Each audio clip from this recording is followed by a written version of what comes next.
Good evening, everyone, and welcome to today's webinar.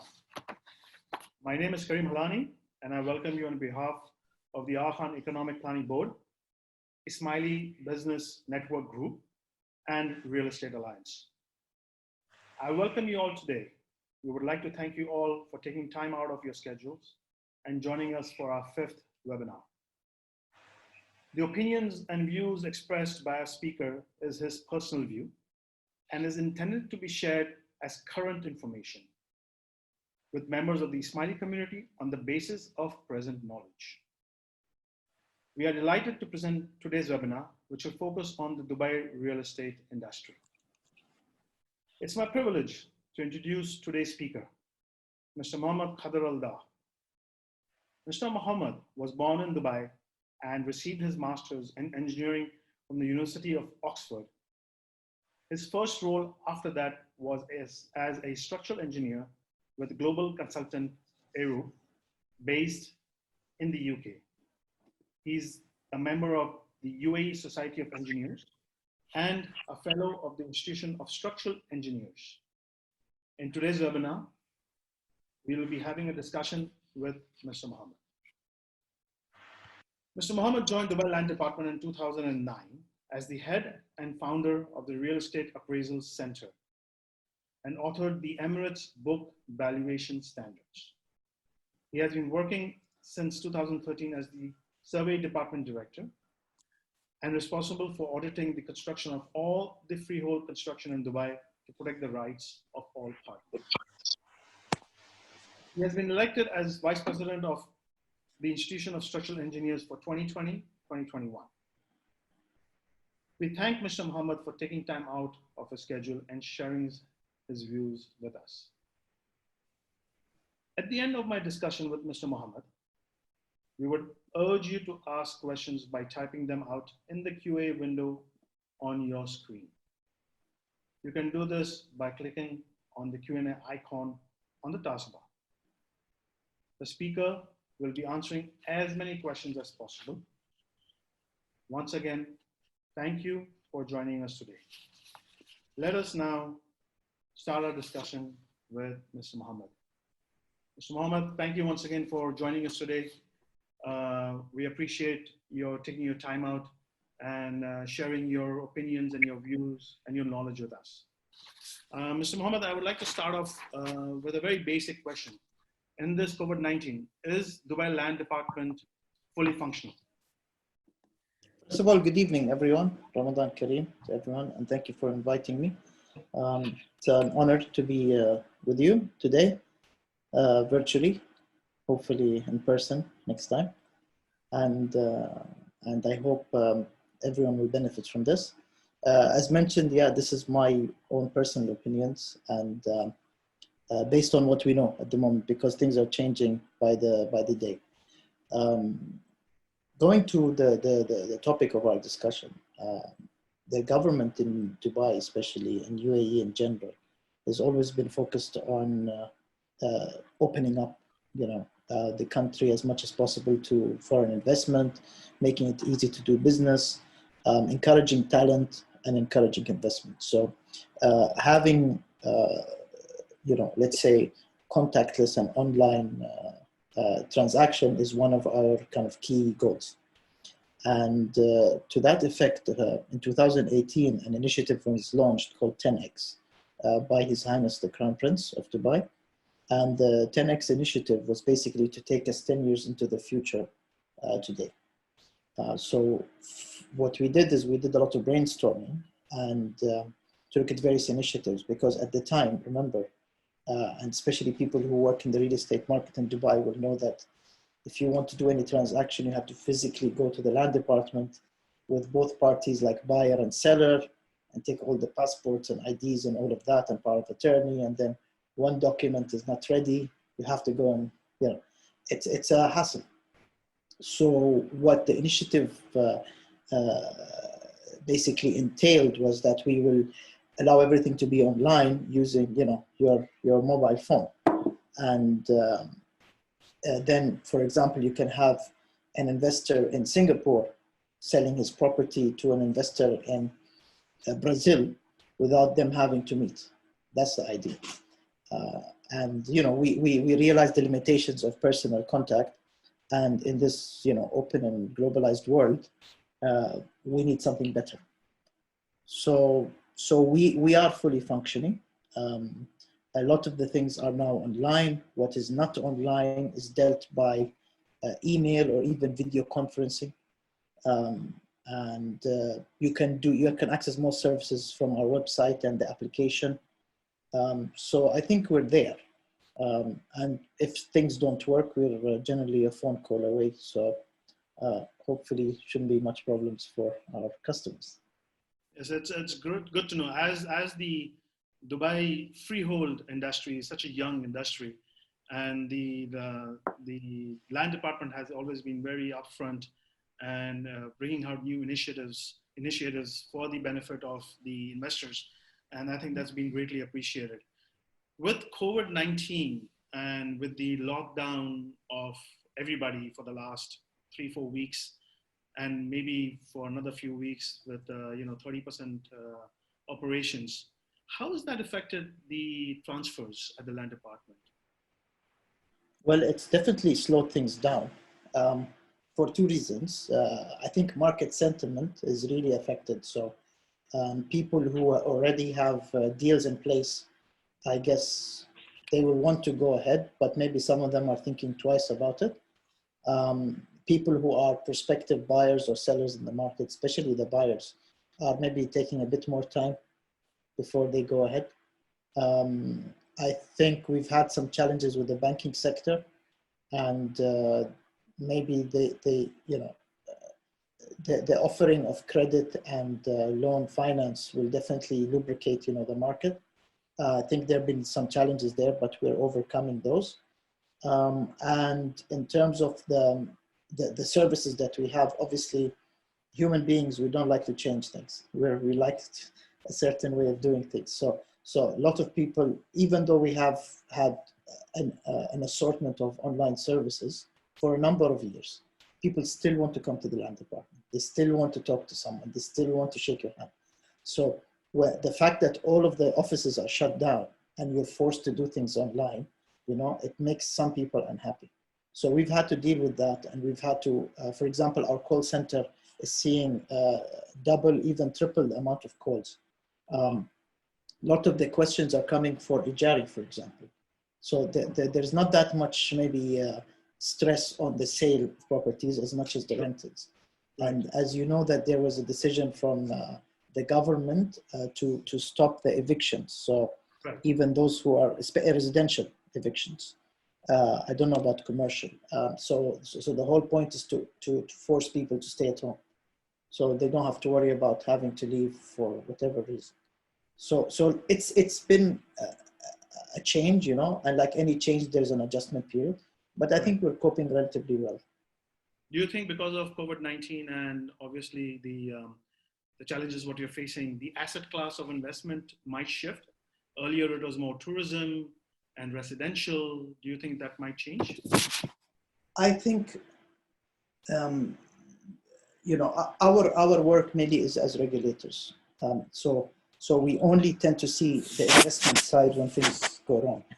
Okay. And when people come to complain or there's something wrong. So I'm not maybe the expert to talk about kind of investor sentiment, but I can tell you this, that I think personally that the market might be heavily weighed towards residential investment. I see a lot of launches and a lot of properties on the residential side. But one of the things that we miss in Dubai is premium office space. True. So a lot of the good offices, so for example, the top quality grade A offices similar to Amar Square or DIFC, those are less than 5% on the market. Okay.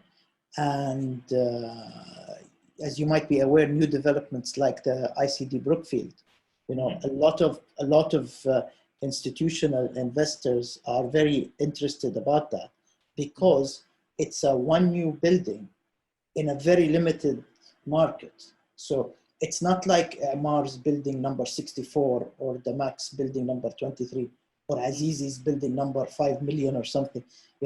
It's very tight market for office space. So I think in the future, if you want to invest, that might be a good direction to go for, the top quality offices. And there's definitely a shortage of that. And especially when we talk to our friends, for example, at CBRE, they say the same thing. So the office market is very competitive, and there's a shortage of supply actually, compared to residential where there's excess supply at the moment. With investors and also first-time buyers who may want to invest, currently our closing cost on any property is anywhere between 6 to 7%, depending on whether you're financing it or buy it in cash. Out of that 7%, 80% is the transfer fees, which is paid to the land department. Do you foresee some sort of a subsidy in that area? Nope. No. I've been asked this question a lot. The thing is for the Dubai government, if you look at the math, and this is based on stuff which is published in the newspapers, there's nothing secretive about it. The Dubai's budget is roughly, I would estimate 15 to 20% coming from real estate fees.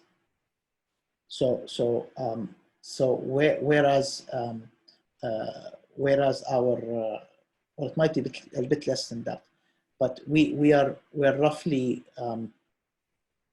we bring in between 4 to 8 billion dirhams of fees every year, depending on the economy and things like that. And if you look at the budget of Dubai, etc., then that's a significant amount. And to go in and subsidize that in a way which would affect the revenue, I think will be very challenging for our finance guys. However, if there's some kind of smart way to do the books and balance them in a different way, I think definitely it will be something worth exploring. But having said that, I always find it a little bit interesting that a lot of the investors focus on the 4% when they completely disregard the 100%, which is their price. So I think when you go into an investment, don't worry about the little, small bits. It's like when you go to an expensive restaurant and worry about tipping the waiter. Focus about going to the right restaurant that suits your budget. Sure. And I think compared to other countries, and this is also based on data, for example, from Knight Frank, we still offer the lowest or some of the lowest. You might think 4% is high, but it's not bad compared to other countries. And what we can offer as a government always is trying to make your life easier, trying to give you the information in a quick, transparent, easy way, efficient way. We have apps. We even have an Instagram account. We're on LinkedIn. So giving the information, giving the confidence to the investor, so that they can find information easily without having to rely on third-party individuals who might have a different agenda. Sure. With the construction now slowing down and with the financial crunch, which many of the developers may be having, do you see inventories of deliveries being pushed away to 2021 and later? Not formally, but I'm sure they will. Yeah, I'm sure they will. I mean, what we've noticed is, which is something I'm very disappointed with. What we've noticed is a lot of developers are pushing contractors to give them huge discounts of, let's say, up to 10%. And, I'm not there to defend contractors, but these poor guys, they're already working on 3 or even 0% margins, So when you're asking for 10%, that's killing the company. And a lot of companies out there are taking the work purely so they can just keep the cash flow running and pay their salaries. So for example, some developers, I'm not going to naming them, but they go immediately and they announce they want discounts of 10% or something like that.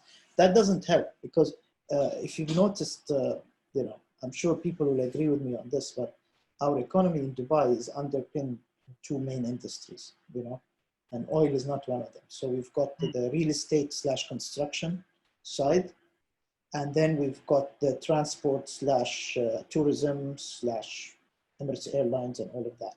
So unfortunately, transport and airlines, they're completely dead, and there's no arguing that for the moment.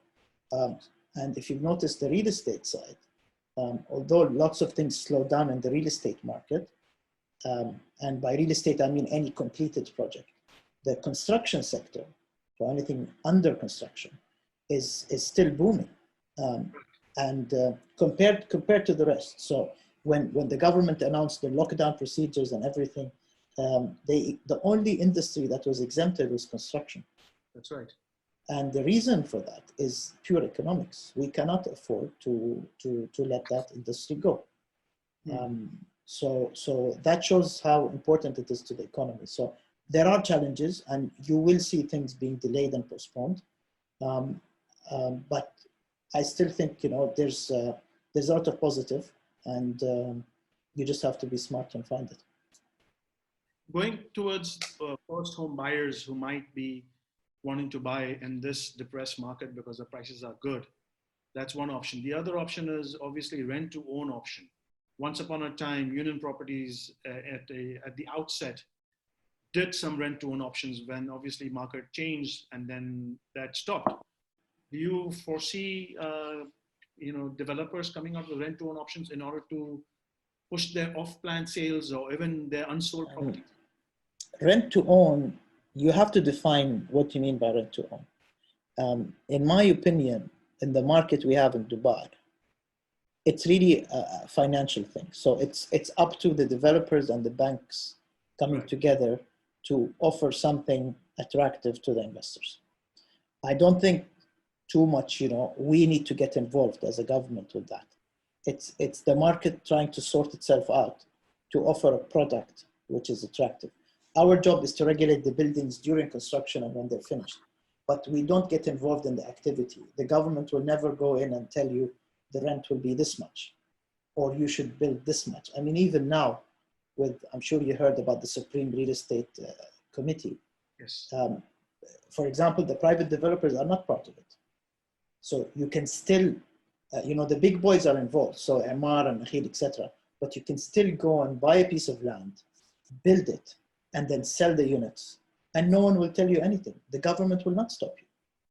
And that's the beauty of Dubai. It's completely open in terms of supply and demand. So going back to buy to rent, I think it's a question for the financial kind of sector and what product you want. I mean, personally, I see a lot of projects on the market where for a premium of 2 to 7%, for example, the developer himself is financing the project. So they'll say, listen, I'll give you this apartment, pay me 5%, for example, and as a deposit, and then it's yours. And then you can pay me off within 5 years, for example, or even 7 years. I saw a developer, he was offering 7 years. Right. There's zero banks involved with that. So it's an agreement between the investor and the developer. And the developer obviously either has deep pockets or has access to finance, which has made this possible for him. And they do that. So as long as in general, they follow the rules that and the laws of Dubai, I look at it as a commercial decision, right? Not a regulatory one. And we will assist, Yeah. And would this developer then register these contracts with the land department? So it'll still be, in other words, the beauty the beauty of the system we have in Dubai is that we have two registers. We have the interim register for Uqudi, and we have the final register, which is your title deed.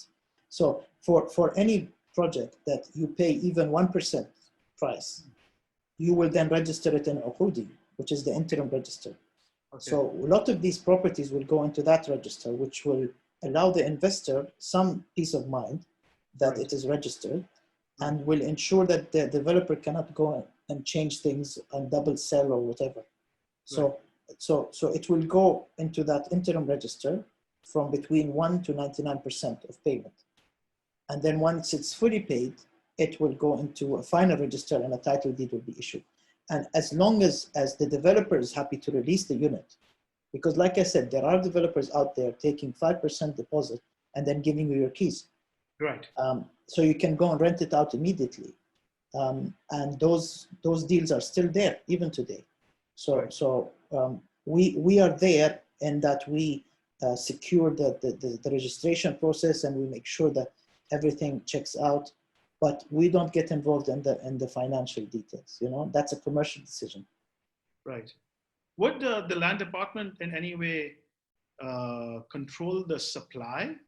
Because there are so many projects going on right now with villas and apartments. We've tried to control, not control the supply, but we've tried to report back, you know, to our superiors about this, but the result and the reply has always been negative. So always from the leadership, the view and the instruction is to continue and to allow businesses to operate freely. So you want to buy, you can buy. You want to build, you can build. You want to launch, you can launch. And like I said, the restrictions that came along with the Supreme Committee affect only the government developers. Right. So, and I don't think that will change. Having mentioned that, it might be worth noting that there is a study that's being conducted now with the municipality and the various government entities for urban planning. So, but I think that it's going to, you know, they have a lot of challenges ahead of them. So from an urban planning side, when this study is finished, we might see that certain newer areas, it's a bit more difficult to get a building permit there. And certain older areas, it's a bit easier to demolish and redevelop. And I hope that will happen, because then that will focus Dubai into a more compact city rather than just sprawling out. Spread out. So that might happen from an urban planning point of view, but not that, I don't think directly the land department will say, no, we're not allowed to launch this project.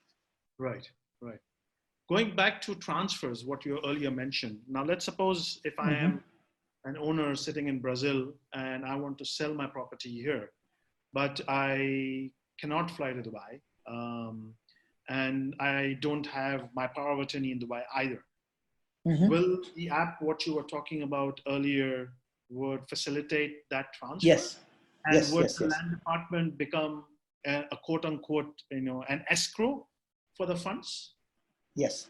Okay. Now, what the whole point of the app is, and I'm talking here for the listeners who might not know it. There's an application called Dubai Rest, and I'll just don't know if you can show it on the screen. You can download it for free. It looks something like this. Yeah, Dubai Rest. That's right. Dubai Rest. Rest stands for real estate self-transaction. So it will show. It has a lot of things, and you know that needs a talk in itself how to use it. But the whole point of the app is when it was launched was to provide a single place for owners, renters, buyers, sellers, developers, whatever, anyone who's dealing with real estate, to have a single portal where they have all the information. So what you might have noticed is that a lot of our older applications have been consolidated into this single app. So there's only one app now for Dubai Land Department. And the whole point of it when it was launched 2 years ago was to have the real estate self-transaction element. So I haven't used it, and I'm not maybe privy to how it works, but I know that they're testing it at the moment. So theoretically, if you've got your Emirates ID in place, or you have another type of biometric security kind of feature there, as well as your mobile number, and you can receive a one-time password on the mobile, then theoretically you should be able to transact with the one party in Brazil and another party somewhere else. You don't need to be in land department. I see. In terms of the money changing hands, I do believe that it will come through some kind of escrow in the land department.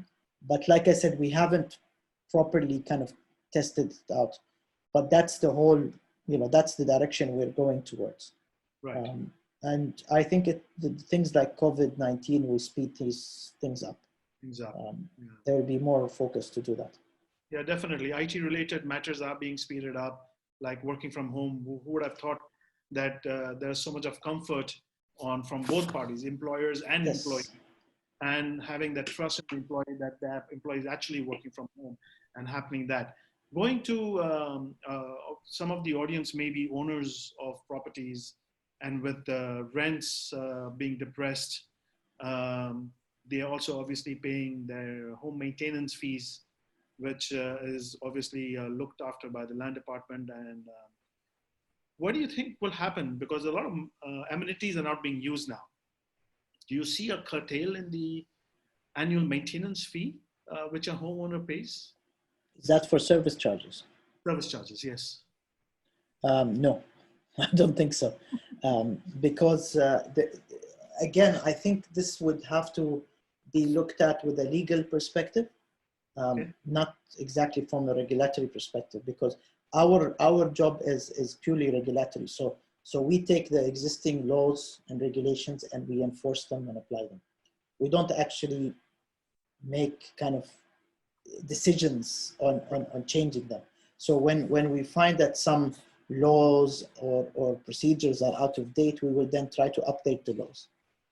But we cannot take the law in our own hands, if you know what I mean. So in terms of the service charges for the benefit of our participants, the way it works is that as per the current legislation, the developer, once he hands over the building, has zero financial responsibility. So he's supposed to kind of disappear effectively, and then an owner association will be formed and they will manage it. And now this has changed a little bit with law number 6, 2019, the jointly owned property law, in that the owner association is now replaced by an owners committee, and then there's a management company which replaces the OA. So it's there's some changes, but the mechanism is the same. So the power goes from the developer to the owners. Okay. Right. So the owners are the ones that can decide on the service charge ultimately. So when they come together and they say, okay, we have 3 types of security company, we want to use the cheapest, eventually their service charge will go down. Right. If they decide that only 10% of the users are using the swimming pool, we're going to shut down the swimming pool, then eventually their swimming pool costs will go down. Right. If they decide to service their lifts less often and then have them break down more often, then it will cost them less, you know? Right. So I think the laws are there, but we don't really get involved with that. So I think it's to do with the market. Now, just because maybe not a lot of people are using the parking, for example, doesn't mean that you don't need to maintain it and make sure the access is there, the security guys are there, the barriers are working. Right. So my first answer to you is no. So I don't think they will change. Okay. But I think it will go back to the owners, and the decisions they make will affect the service charge. Right. Fair enough. On the rental side, as you mentioned earlier, that there is no eviction allowed for residential. For commercial, I think that I had heard that for 3 months, some of the larger landlords had given their tenants a free ride for 3 months. Is there any specific directive which Dubai Land Department, although it's not your area, but in order to be fair to both parties and looking at the finance side, is there any specific directive used in the future see happening? Maybe not today, maybe 6 months from now. Okay, this is a good point. This is a very good point. Now, the thing is with the rent, you have to differentiate between 2 markets. So the residential on one side, these people who are renting have nowhere to go. The airport is closed, you can't travel, so they're there. So the government went in and protected them and said, you stay at home, regardless of your payment situation. So that's case number 1, okay? Case number 2 is commercial. So let's say you are a barbershop, or you have some entertainment facility or a cinema. So their income has gone down to zero. So with properties like that, there have been some commercial decisions that, or some landlords who are saying, we're going to give you a break on your rent and purely to help you out. Because remember, the rent for such businesses can be 40% of maybe their turnover. So if they cannot make rent, the companies might have to shut down, and then the landlord will lose their tenants. Right. So the landlord is also looking after his own. Right. So there's a bit of mutual interest there. But like I said, we get, we advise and we try to, act as a mediator, but we don't really force the landlord to say, no, you have to give a discount or you have to give them a rent break. That's not our remit. Right, understood. I'll ask you a final question, then we'll go into a Q&A. Expo 2020 most likely will get postponed to next year. Do you see that as a positive sign, or what's your opinion on that, on the effect on the pricing of the real estate market? First of all, Expo, I'm sure, will be postponed for many reasons. Second of all, I find it a little bit, short-sighted to link Expo with the property market. Expo is purely, in my personal opinion, a marketing tool to market Dubai to the world. Okay, it's nothing to do with your investor or your tenant or your businesses. It doesn't really affect those people.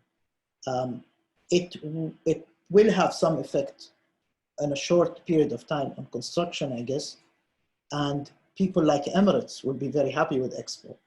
But in terms of real estate, in my personal opinion, I think it's limited. And this is based on my exposure to real estate prices, the projects, etc. We found some of the cheapest property and the cheapest land around Expo. Right. So it's not, unfortunately, it's been marketed in the media as a magical pill, even from 2012 when we won the Expo, that all the problems will go away because of Expo. Everything will be fixed by 2020. You don't have to, even cancer will be cured by Expo. It doesn't work like that. You have to look at supply and demand. You have to look at the market. You have to look at the strong points, the weak points in the market. And if Expo will help, it will help based on the facts. It will not just help based on sentiment. Right. So this is my opinion on Expo. So it might bring more people into Dubai. So we saw studies, and also it was confirmed by people like the police, that if we're expecting up to 25 million people to come to Dubai, if 1% of those stay in Dubai, that's 250,000 people. Right. If half of those end up buying in Dubai, that's over 100,000 people. So those 100, in terms of economics, 100,000 extra, investors in real estate is good for Dubai. And given that Dubai, we're looking at a market size of, just to give you an idea, we have roughly 70,000 freehold plots in Dubai only. So when you have 100,000 prospective investors over 75,000 plots, that's a good thing in my books. Yeah? But these people have to physically come. So Expo needs to finish and Expo needs to start. So construction works needs to finish and Expo needs to start, and we need to do the big launch and the PR extravaganza, and then people need to come. And now with COVID, it's kind of thrown everything into disarray. Right. So look at it in the larger sense, but definitely Expo is not a real estate phenomenon, in my opinion. Gotcha. Thank you. Thank you so much for your insight. Thank you for your candid view. Really appreciate it. I'll just go ahead now with some of the questions from the participants. There's a question here. Sure. Are developers permitted by law to trigger force majeure? Oh, I'm not a lawyer. You have to ask for legal advice on that. I'm not the expert on that. I mean, just based on pure experience, Hmm. I think, this is as close as we're going to get to force majeure, Hmm. because and this is, like I said, my own opinion. Hmm. For example, you cannot resource, or you cannot find or source raw materials. Demand and supply has gone down to zero, especially demand. Travel is stopped. There's a health issue. The government is going in with rules and restrictions which have never been seen before. So yeah, I would say it's a force majeure, but legally how you trigger it and how it applies is not my area of expertise, I'm afraid. Sure. They should get a legal opinion on that. Mhm. Another question I have here is if before the lockdown of COVID-19, if Mhm. there is a buyer and a seller, Mhm. and there has been a Form F which has been executed, and Mhm. a date has been decided to do the transaction. Mhm. Now, because of COVID, either of the party decide to back out of the transaction. What's their recourse? What should they do in that case? So they've signed the form, but they They've, haven't transferred. they haven't transferred, but either of the party, either a buyer or a seller, decides to back out and say, you know what, I don't want to proceed with this for many Um, reasons. I think again, I'm not a lawyer, but you have to look at two things.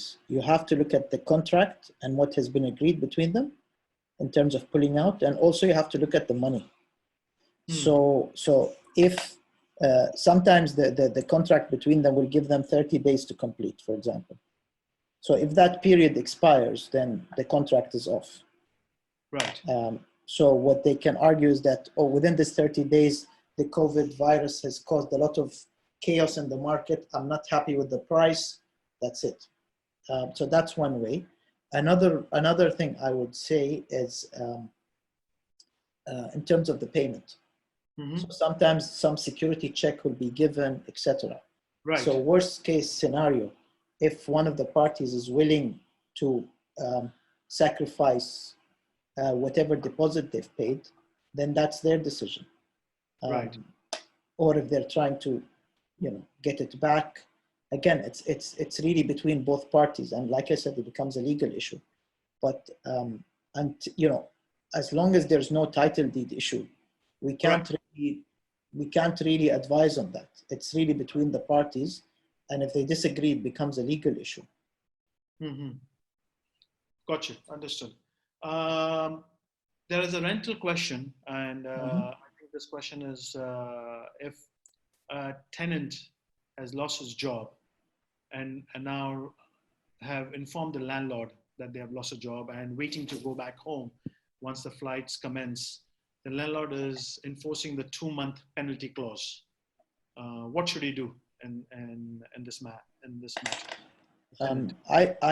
I would recommend contacting the rental dispute center at the Dubai Land Department to get like an official legal advice on that.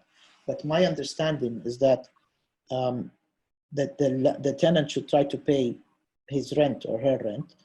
Right. Failing that, they are forced to stay in the property um, until they can secure alternate accommodation or leave the country. So it's not really up to the landlord to request any penalties Right. because of the decision that has been made by the government to keep people in place. So the whole point of this, it's not to help the landlord, is to keep everyone at home Right. to stop the infection rate. Right. So that's the priority, not the rental collection. Right. So if that person is decided to leave the country because they've lost their job, then I would say that they'll stay until they can leave, and then they would just leave. And I don't think that penalty would be applicable. Right. Right. So for anything as far as rental is concerned, I think RDC would be the point or the government body in charge of giving Yes, you that. yes, Are they yes, also yes. working on Zoom and offline, or does one have Um, to the RDC? the easiest way is to call them. Okay. So I think it's the number will be on our website, but I think it's 800 4488. I'm not sure, but you can easily go to either rdc.gov.ae Right. or dubailand.gov.ae. It's the same Right. contact number. Right. And just simply call them and see what their advice is. But they're Right. definitely the body in charge of dealing with the rental market. Right.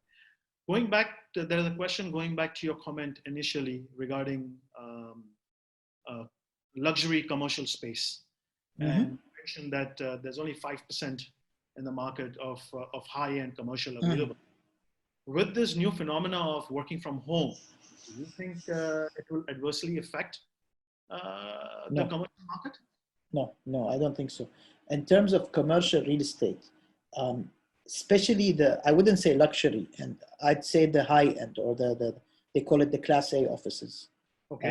On the top end of the market, because luxury and commercial, they don't go together.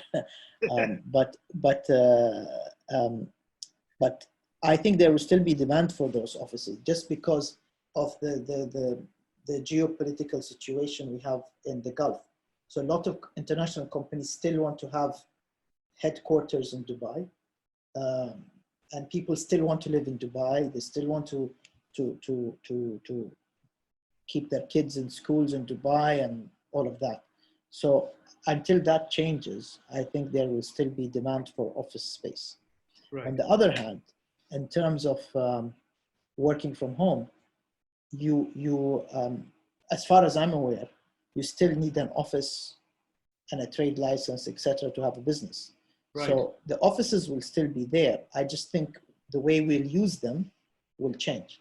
Right. So you might find companies going for smaller offices, companies delaying moving offices, or maybe even, that will change the way offices are used. But the total number of offices will not be reduced. Right. Because you still need an office to have a trade license and all of that. So that will still happen. Right, right. Another question I have is the possibility of strata title in non-free zone in Dubai, meaning closer to Old Dubai. Do you think that's a possibility? We have one project by Al Wasl right off World Trade Center. Do you think that might go deeper into Dubai? The Wasl project is non-freehold, as That's far right. as I'm aware. Yes. No, Wasl project of the one next to the World Trade Center. Those are freehold properties. Really? Yeah. And but we haven't. It hasn't been under our regulation. Maybe they will launch it later, but they're definitely building them. Right. I don't know. I think it's a matter of demand and supply, and it's also a matter of kind of leadership decision, from His Highness. So right. if the decision is taken at the top to have more of that, then it will happen. If not, then it won't happen.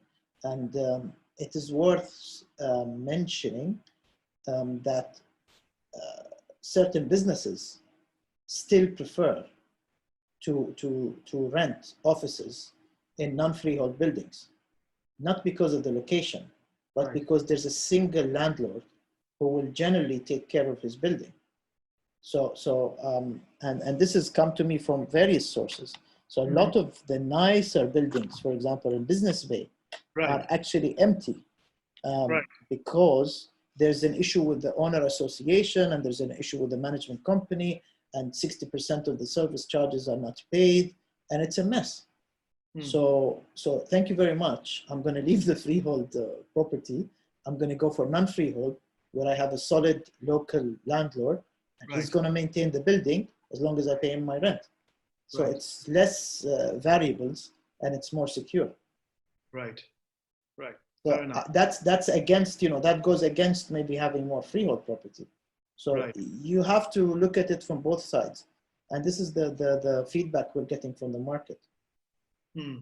Fair enough, fair enough.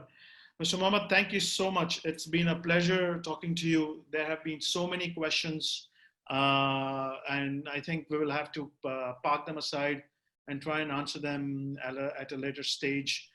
Before we sign off, I just want the audience to know that Mr. Mohammed has been speaking at his own capacity.